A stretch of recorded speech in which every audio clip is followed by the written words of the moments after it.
자, 우리는 매일 차를 타고 다닐 때가 참 많죠. 이 토론토에서도 하이웨이에 나가면 차가 정말 많습니다. 레인도 많고 차 숫자도 많고, 그렇게 운전을 하고 다니다 보면 가끔 그런 생각이 들 때가 있습니다. 야, 이렇게 많은 차들이 규칙을 지키고 다니는데 만약 누군가가 이 규칙대로 운전하지 않고 혼자 마음대로 운전하면 얼마나 끔찍한 일이 벌어질까? 그런 생각을 가끔 합니다. 하지만 신기하게도 대부분의 경우는 사람들이 이 많은 차를 운전함에도 규칙과 질서를 따라 운전하기 때문에 사고가 별로 발생하지 않죠. 때로는 이것이 참 대단하다라는 생각이 듭니다. 어떻게 이런 일이 벌어질 수 있을까요? 이것은 하루아침에 일어난 일이 아닙니다. 오랜 세월 동안 인간 사회 속에서 하나씩 기술이 발달하면서 사람들 사이에 약속과 규칙을 정하기 시작한 것이죠. 그리고 문명이 발달하면 그 규칙이 더 복잡해지지만 사람들이 지식을 규칙 위에 약속 위에 하나씩 더 쌓아가다 보니까 오늘날은 이렇게 복잡한 것들을 서로 지키면서 살아갑니다.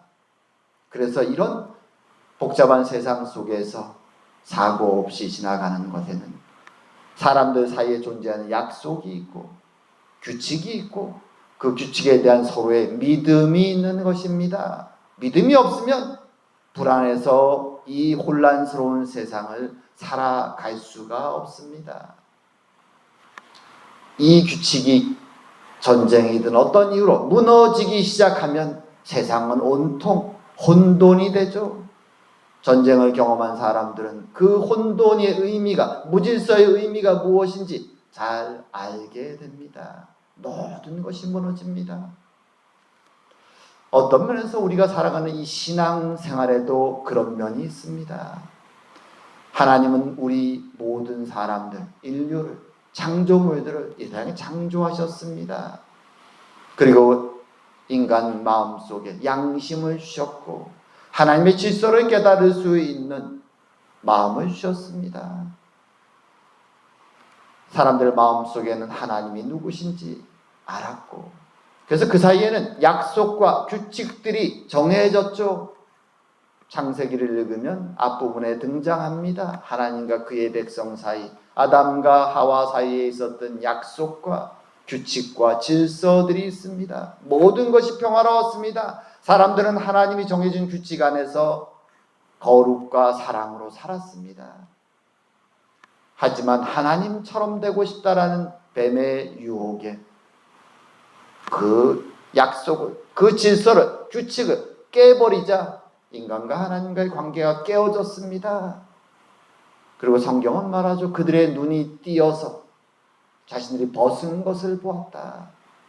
이제 하나님의 거룩과의 관계가 깨어지자 그들은 하나님과 사이에 있던 온전한 질서 밖의 세상을 보기 시작하는 것이죠. 무질서의 세상, 욕망이 넘치는 세상, 죄가 넘치는 세상, 그 눈으로 자신들의 몸을 보자, 벗은 몸을 보자 부끄러운 욕망 때문에 수치심이 올라옵니다.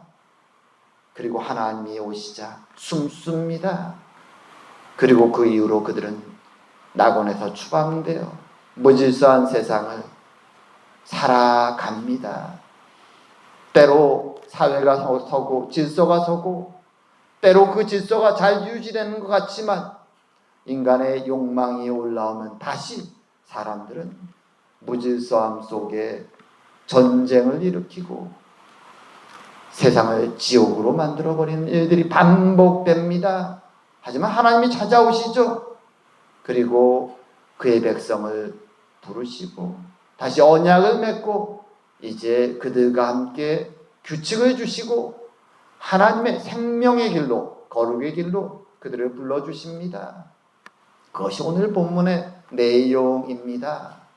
질서를 잃어버렸던 사람들, 하나님과의 관계, 약속을 다 잃어버렸던 사람들, 그들을 다시 생명과 사랑과 진리로 회복시키기 원하시는 것이죠. 어떤 면에서 그 시대의 질서와 규칙은 지금 4천년이 흐른 오늘날과는 차이가 있는 면도 있습니다. 하지만 거기에는 우리를 향한 메시지가 있습니다. 한번 오늘 본문의 내용을 보면서 하나님이 이스라엘 백성에 주셨던 규칙은 우리에게 어떤 메시지를 담고 있는가 함께 나누기 원합니다. 지난주에 이어서 이제 저희들은 모세가 시내산에서 40일 동안 지내는 이야기 동안 나온 내용의 일부를 다루게 됩니다. 언약 갱신의 사건이죠. 처음 언약을 만들고 시내산에 올라서 40일을 지냈던 것과 어떤 면에서 거의 동일한 일을 반복합니다. 하지만 이번에는 그 내용을 다 기록하지 않습니다. 두 가지 주제의 사건만을 본문을 기록합니다. 오늘은 그 중에 첫 번째 주제죠. 이제 가나안에 가서 일어날 일들에 대해서 하나님이 이야기를 합니다. 하나님의 규칙을 그 땅에 들어갔을 때 어떻게 해야 될까? 하나님의 규칙을 하나님이 이스라엘 백성에게 들려줍니다. 그 규칙에는 두 가지 내용이 있습니다. 오늘 다루게 될 첫 번째 내용은 가나안 땅에 들어가서 가나안에 있는 그 민족들과 어떤 관계를 가져야 될 것인가? 우상의 문제와 여러 가지 그 가나안 7 족속과의 문제를 하나님이 말씀해 주십니다. 그리고 다음 주에 다루게 될 두 번째는 이스라엘 민족들이 하나님 앞에서 해야 될 절기와 안식일에 대한 이야기를 하십니다. 사실 첫 번째 40일 동안 했던 내용을 보게 되면 거기에는 훨씬 더 많은 규칙이 있습니다. 하지만 이 두 번째 40일 동안은 분명히 더 많은 내용이 있겠지만 모세는 오직 이 두 가지 주제에 대해서만 다루고 있습니다. 반복할 필요를 느끼지는 못했겠죠. 필요한 두 가지 주제만을 언급하는데 오늘은 그 첫 번째 주제입니다. 가나안 땅에 들어갔을 때 어떤 일을 해야 될까? 어떤 규칙에 따라야 될까? 하나님 거기에 대해서 이런 말씀을 해주십니다. 보라, 내가 언약을 세우나니. 사실 이게 주제죠. 서두입니다. 언약 갱신입니다. 내가 언약을 이제 체결한다. 그리고 언약 체결에 따른 하나님과 이스라엘 백성 사이에 언약이 체결했을 때 그거에 이어서 이루어질 일이 무엇인가를 설명해 줍니다. 이렇게 말씀하시죠. 곧 내가 아직 온 땅 아무 국민에게도 행하지 아니한 이적을 너희 전체 백성 앞에서 행할 것이라. 내가 머무는 나라 백성. 사실 이게 약간 번역이 조금 부자연스러운데 정확히 말하면 이렇죠. 너희가 그들 가운데 거할 모든 백성이 다 여호와의 행하심을 보리니 내가 너를 위하여 행할 일이 두려운 것임이니라. 자, 이제 언약 백성이 가나안 땅에 들어갈 때, 더 크게 말하면 언약 백성이 하나님 나라를 세울 때 어떤 일이 벌어지는가? 하나님의 놀라운 일들이 너희들 앞에 일어나고 그리고 너희들과 함께 거하게 될 그 이방인들 앞에, 그들의 눈앞에 보여지게 될 것이다. 그들의 눈에 두려운 그 일이 벌어질 것이다 라고 말씀합니다.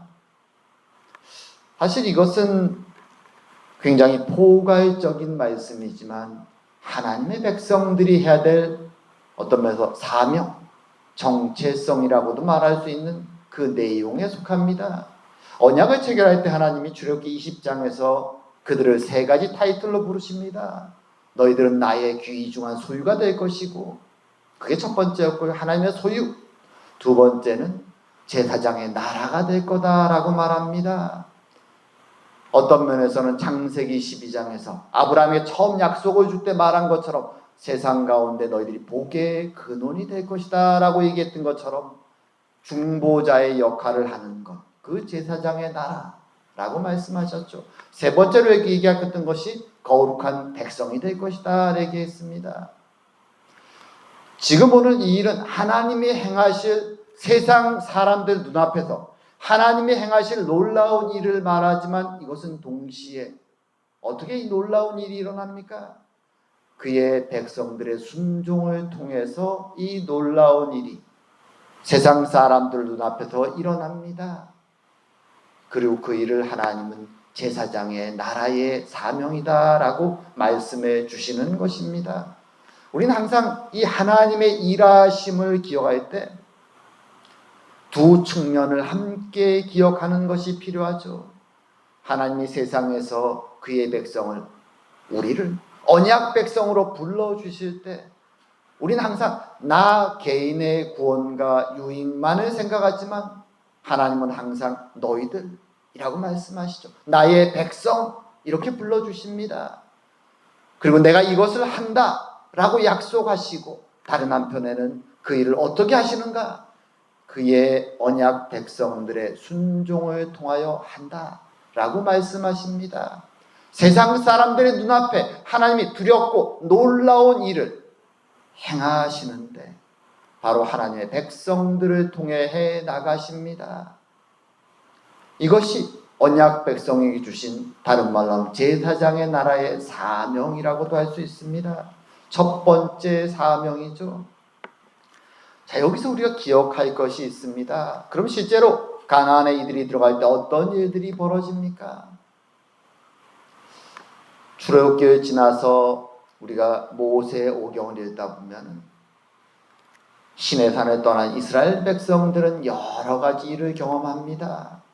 물론 불순종해서 벌받는 일도 있지만 그들이 40년이 끝나서 이제 가나안으로 들어갈 때 처음에 가나안으로 바로 가는 것이 아니라 요단강 동편 땅으로 먼저 가죠. 모압과 암몬이 있고 아모리 사람들이 살고 했던 그 땅으로 들어갑니다. 처음 만난 사람들은 에돔 사람이죠. 하나님 말씀하십니다. 에돔과 암몬과 모압은 건들지 말아라. 그들은 너희의 친족이기 때문에 그들의 땅을 내가 너희들에게 주지 않을 것이다. 그래서 가나안 땅은 넓게 보면 요단 동편도 포함될 수 있지만 하나님이 그들에게 요단 동편을 주셨기에 이스라엘 백성이 요단 서편을 취하라고 말합니다. 그래서 이스라엘 백성은 요단 동편에 살았던 친족 세 부족의 땅은 빼앗지 않습니다. 그 대신에 그곳에 살았던 다른 민족들, 바산 왕 옥과 아모리 왕의 땅들은 하나님이 쳐서 뺏어서 주십니다. 그때부터 하나님의 능력과 기적이 이스라엘과 함께 합니다. 이스라엘 사람들이 몰려왔을 때 그 많은 백성들이 갑자기 나타나자 가나안은 소동이 일어납니다. 전쟁을 하지만 잘 준비된 가나안의 군대들이 여지없이 무너졌다는 소문이 요단강 서편에 있는 가나안 땅 사람들에게 들립니다. 그리고 요단강을 건널 때 하나님은 그 모든 백성들이 알도록 그 땅을 마치 홍해를 건너셨던 것처럼 갈라서 마르게 하십니다. 그리고 여리고 성으로 진격했을 때 이미 성한 사람들은 두려움에 벌벌 떨고 있었습니다. 대단히 큰 여리고 성이었지만 그들은 이미 마음이 녹았죠.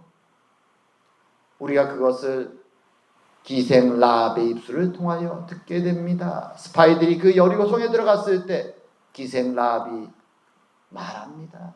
우리가 다 들었다. 당신들의 이야기를, 소문을 다 들었다. 모든 사람들의 마음이 녹아버렸다. 그리고 이스라엘은 전쟁을 하는 것이 아니라 세상 사람들은 정말로 우스꽝스러워 보이는 그저 북을 치며 나팔을 불며 7번을 여리고성을 돕니다. 그러자 그 성이 무너지고 사람들은 공포에 질려 죽어갑니다. 그 놀라운 역사를 하나님이 그 주변 모든 민족들이 보도록 행하신 것입니다.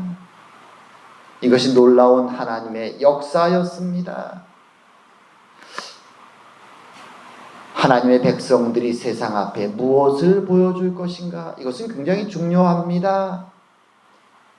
첫사람 아담과 하와는 죄를 짓고 봐야 될 것, 하나님이 영광과 거룩을 바라보는 것이 아니라 자신들의 욕망과 죄를 바라보자 그들은 하나님의 길을 벗어나 타락하고 부끄러움과 수치심 속에 하지만 여전히 죄를 범하며 살아갔습니다.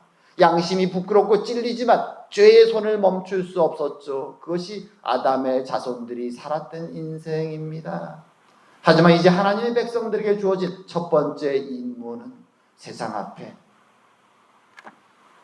그들이 바라봐야 될 원래의 것, 하나님의 거룩하심, 하나님의 영광, 진리의 모습을 보여주어야 된다라고 말합니다. 하나님의 백성들의 손을 통하여, 그들의 순종하는 무릎을 통하여 하나님은 세상이 두려워할 놀라운 일들을 행하실 것을 말씀하셨습니다. 가나안에서 정복 전쟁을 할 때 만약 이스라엘 백성들이 두려움 속에 순종하지 않았다면 그 큰 여리고성을 나팔 불며 돈다는 그 우스꽝스러운 이야기를 듣고 순종하지 않고 도망쳤다면 하나님의 기적은, 두려운 일은 일어나지 않았을 것입니다. 세상 사람들의 눈앞에 하나님의 영광을 드러내지 못했을 것입니다. 하나님은 내가 이 놀랍고 두려운 일을 행할 것이다. 그리고 이스라엘에게 순종을 요구하시죠. 그것이 언약 관계입니다. 우리는 하나님의 소유입니다. 하나님은 하나님의 백성들을 부르셔서 그 백성들을 통하여 하나님의 영광을, 하나님의 놀라운 일을 드러내기 원하시는 것이죠. 물론 신앙에는 개인의 측면이 있습니다. 우리는 항상 신앙에서 그 부분을 훨씬 더 많이 생각하죠. 나의 걱정거리들, 나의 고민, 나의 생각들, 근심, 하나님께 계속 쏘아놓습니다. 하나님 도와주세요.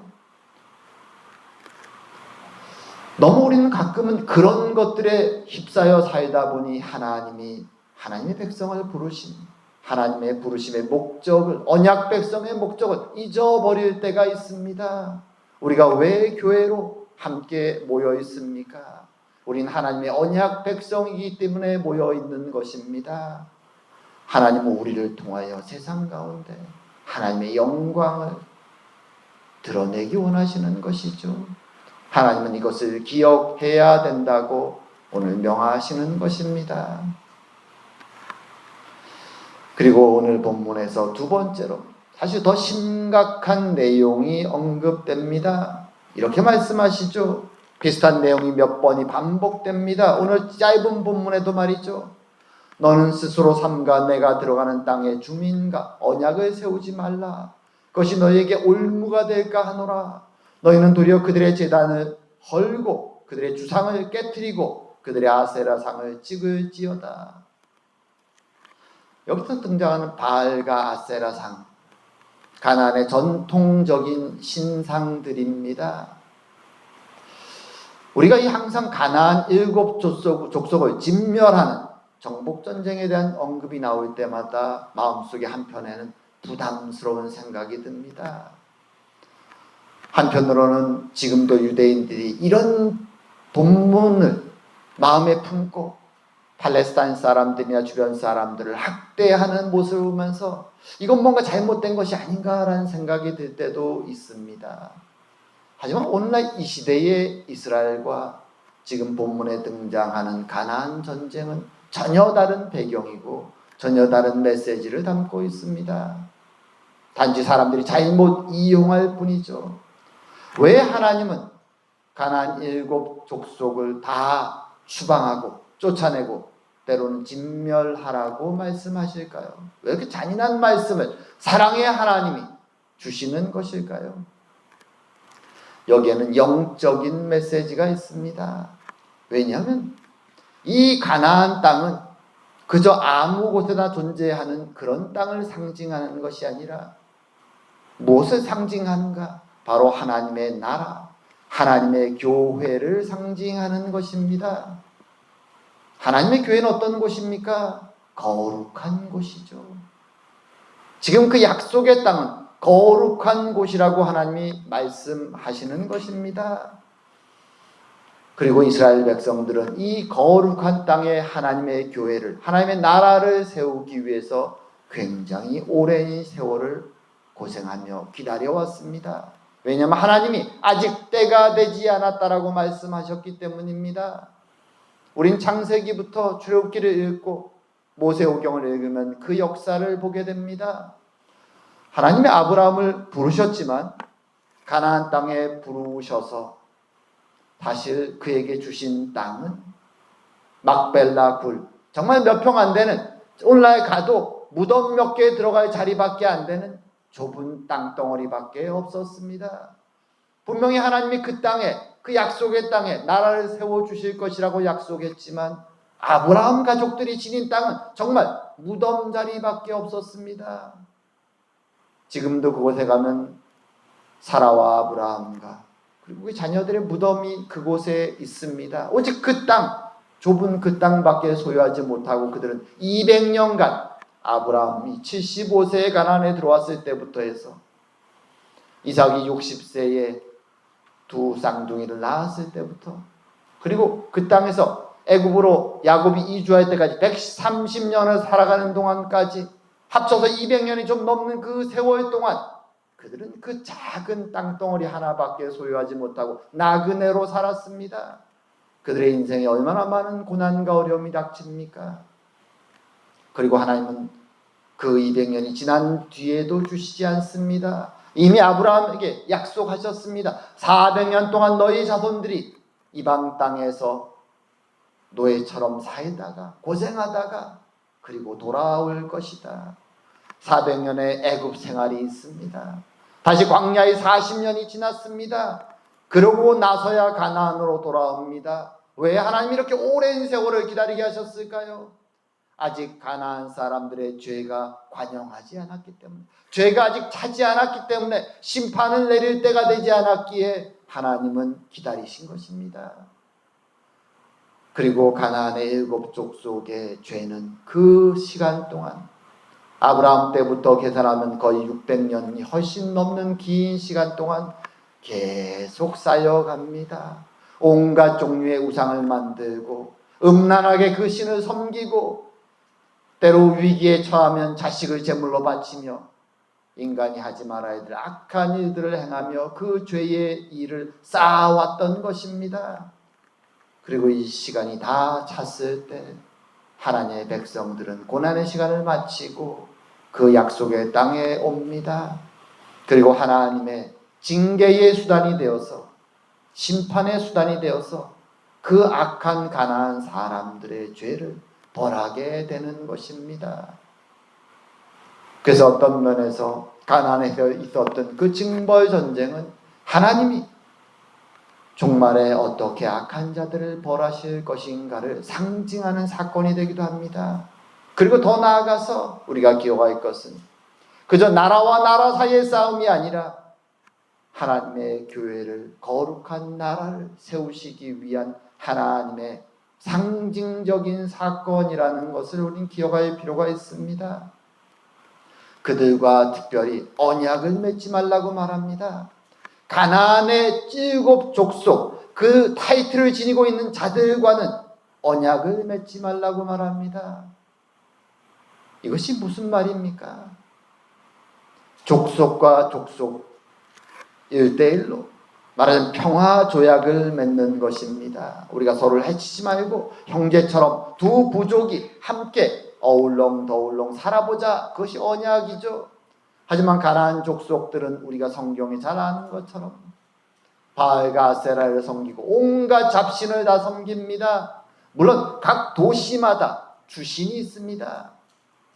주로 섬기는 신이 있지만 그 외에 많은 신을 섬기는 것에 전혀 거리낌이 없습니다. 그래서 한 도시와 한 부족과 다른 부족이 서로 언약을 체결하면 서로가 상대방의 신을 찾아가서 제사하고 축제를 펼치고 그 앞에서 음란하게 행위를 하는 것에 전혀 거리낌이 없습니다. 신의 이름을 하나 더 아는 것에 전혀 마음에 부담이 없습니다. 이런 사람들의 다신교적인 신앙은 바뀌지 않습니다. 그러기에 이것은 민족과 민족의 결혼을 금지하는 것도 아니고 민족이 민족을 말살하는 것도 아니고 이것은 하나님의 거룩한 교회를 세우는 데 있어서 어떤 원칙을 가지고 세울 것인가를 보여주는 것입니다. 하나님의 교회는 순수하게 오직 하나님을 믿는 말씀의 근거에서 세워져야 된다.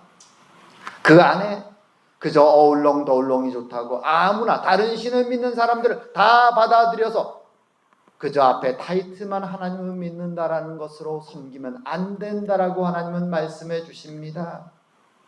이스라엘의 사명은 제사장의 나라가 되고 거룩한 백성이 되는 것입니다.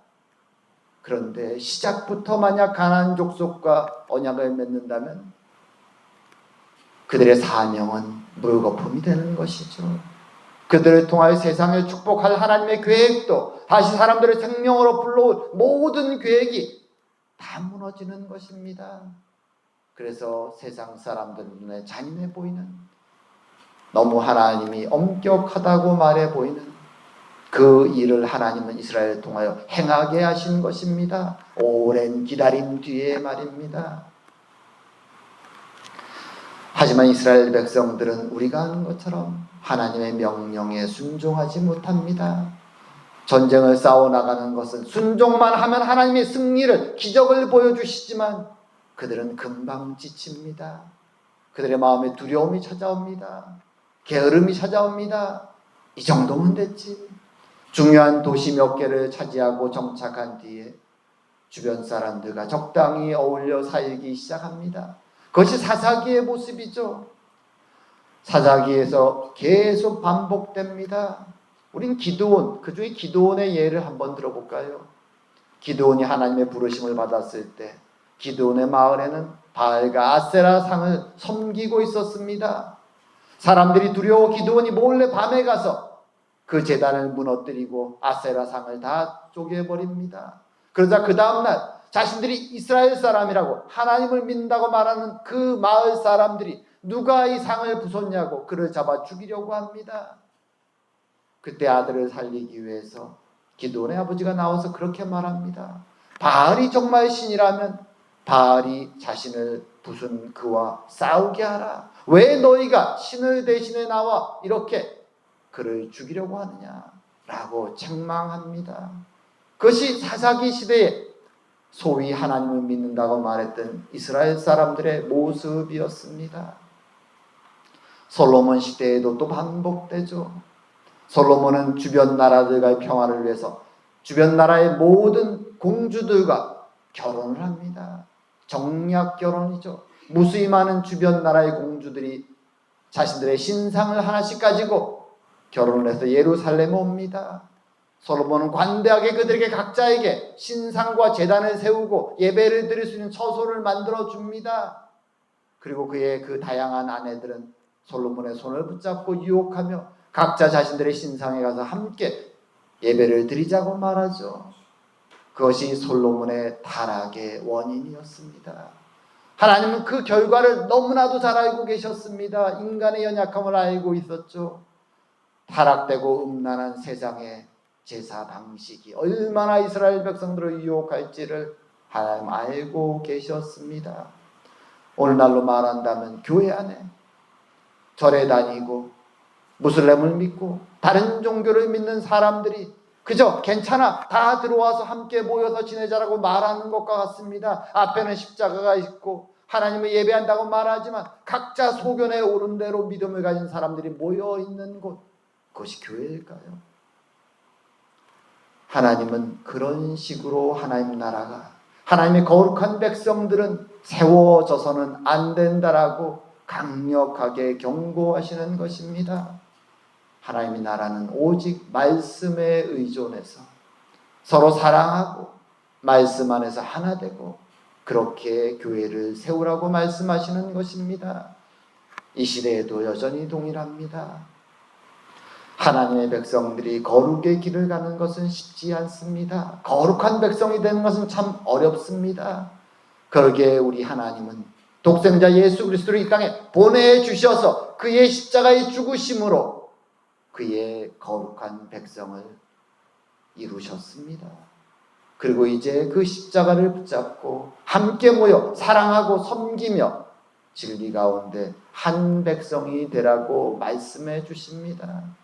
그러기에 우린 더욱더 치열하게 말씀을 읽고 기도하며 오직 말씀, 종교개혁자들이 부르짖었던 그 표처럼 오직 말씀만을 붙잡고 모든 우상과 세상의 욕망과 잘못된 가르침을 제하고 하나님을 섬겨 나가야 되는 것입니다. 그렇게 하나님의 백성들이 거룩한 교회를 세워나갈 때 하나님은 그 교회를 통하여서 하나님의 놀라운 일, 두려운 일, 하나님의 영광을 세상 눈앞에 드러내게 되는 것입니다. 그럴 때 하나님의 백성들인 우리가 바로 축복의 근원이 될 수 있게 되는 것입니다. 참으로 쉽지 않은 길입니다. 하지만 하나님은 그 영광 자리로 우리를 함께 부르셨습니다. 참으로 그 은혜를 붙잡고 세상 눈앞에 하나님의 영광을 보여주시기 원하시는 하나님의 뜻, 그리고 우리 모두가 거룩한 백성으로 순결하게 하나님의 교회를 세워나가시기 원하시는 하나님의 뜻하심, 그리고 우리의 사명, 오늘도 그것을 기억하면서 서로 사랑하고 섬기며 거룩한 백성의 길을 말씀과 기도 가운데 매일매일 살아가는 저와 여러분 되기를 주의 이름으로 축원드립니다. 함께 기도드리겠습니다. 사랑과 은혜의 하나님 아버지, 죄와 욕망으로 하나님의 길을 벗어나 죄의 길, 멸망의 길을 걸어가던 저희들을 불러주셨고 우리 모두를 하나님의 언약 백성으로 삼아주시며 이제 생명의 길을 걸어갈 수 있는 규칙들을 우리에게 허락하시니 감사드립니다. 이제 주의 부르심을 따라 살았던 믿음의 조상들의 길을 우리도 따라 걷기 원합니다. 하나님의 말씀에 순종하며 서로 사랑하며 섬기며 하나님의 언약 공동체를 세워나가기 원합니다. 주님, 우리의 연약함을 아시오니 도와주시고 힘주셔서 오직 진리와 사랑이 넘치는 교회가 되도록 주님 축복하여 주시옵소서. 그럴 때 주의 영광과 은혜가 저희들의 삶과 가정과 교회를 통하여 이 세상에 드러날 것을 믿습니다. 참으로 감사드리오며 모든 말씀 예수님 이름으로 기도드립니다. 아멘.